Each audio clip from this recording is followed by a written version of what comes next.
Terima kasih Pak Ketua, Bu Menteri, Pak Wamen Lingkungan Hidup dan Kehutanan, Wamen Pertanian, kemudian Sekjen KKP. Yang pertama, kita ini dalam melakukan pengelolaan negara ini kelihatan pinter, tapi aneh. Aneh tapi nyata. Yang pertama misalnya, kita memiliki logika bahwa pangan harus ditingkatkan, produktivitas harus ditingkatkan, kebutuhan masyarakat terhadap pangan itu harus dipenuhi. Wilayah yang padat penduduknya di Jawa, penduduk yang paling terbesar Jawa Barat, sawah yang paling subur di Jawa Barat. Kita sibuk cetak sawah baru, kita sibuk bikin food estate, tapi sawah yang subur setiap hari diurukin.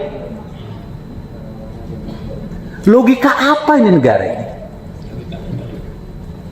Saraya tanah yang subur, yang jelas berproduksi tinggi, setiap hari kita urukin, irigasinya kita tutupin, tapi kita berobsesi lagi pengen punya produktivitas tinggi di tempat yang sangat jauh, yang kalau diangkut ke sini juga biayanya mahal, ujung-ujungnya impor lagi.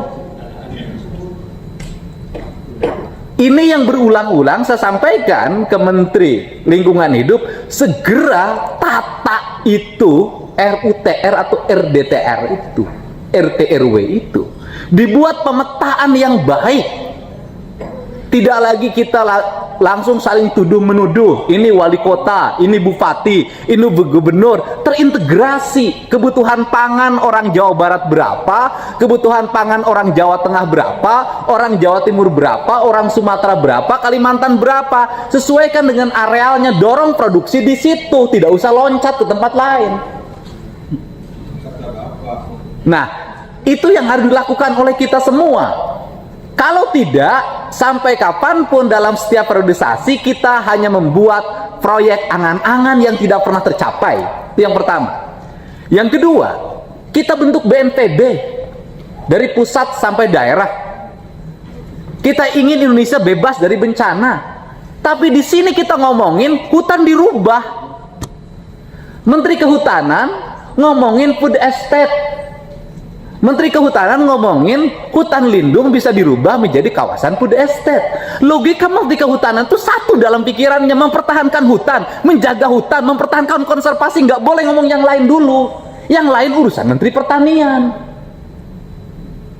Nanti Menteri Pertanian yang didorong. Kalau setiap orang logikanya bisa dirubah-rubah, nanti pohon-pohonnya dirubah jadi padi semua, ya longsor. Coba tunjukkan wilayah mana yang tidak berakibat longsor, penanaman kentang, penanam cabai, penanaman kol. Di daerah Bandung Selatan udah hancur, Garut Selatan sudah hancur, Bandung Utara sudah hancur. Kita mau nunggu kehancuran di mana lagi? Kehancurannya mau dilebarkan ke Kalimantan, mau dilebarkan ke Sumatera. Nggak cukup derita yang dialami oleh orang Jawa.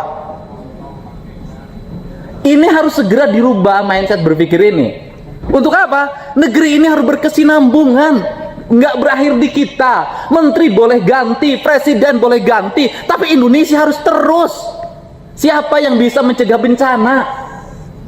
Ini yang harus ada dalam pikiran kita semua, sehingga terencana dengan baik. Kemudian juga kita setiap hari ngitung berapa beras di Bulog, semuanya catatan, berasnya ada apa enggak, kan harus dicek. Berapa beras di gudang petani? Nggak ada kok.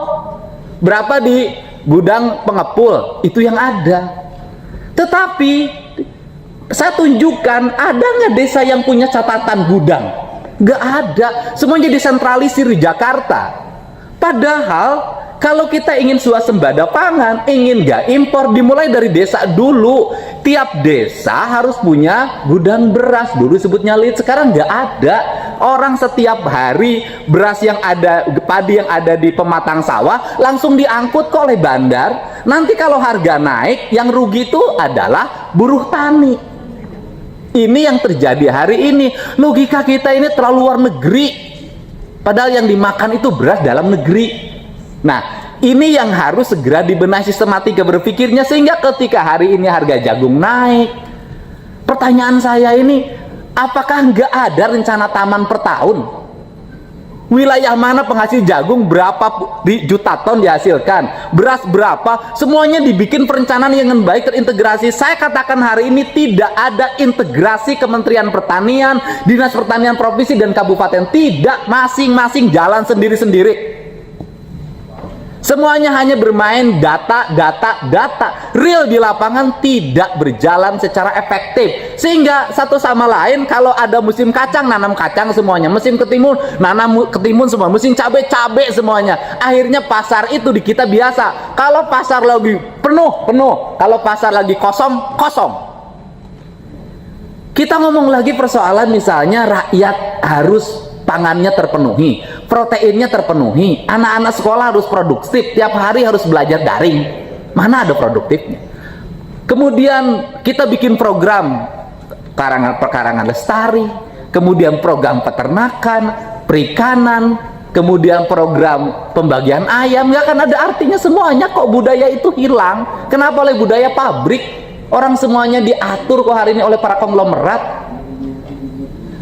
Akhirnya tradisi yang ada di bawah hancur semuanya hari ini. Silahkan dicek di rumah-rumah, nggak punya ayam kok, nggak punya telur kok, semuanya beli, tergantung. Sehingga orang menuntut pada pendapatan semuanya. Karena apa? Nggak ada produksi rumah tangga. Ini yang harus semuanya berbasis pekerjaan, berbasis proyek. Ini kultural, ini harus dikembalikan. Mindset kita harus segera dirubah. Dari pembangunan yang hanya berbasis angka, berbasis proyek, menjadi pembangunan kultur kembali yang harus dibangun ketahanan di setiap rumah.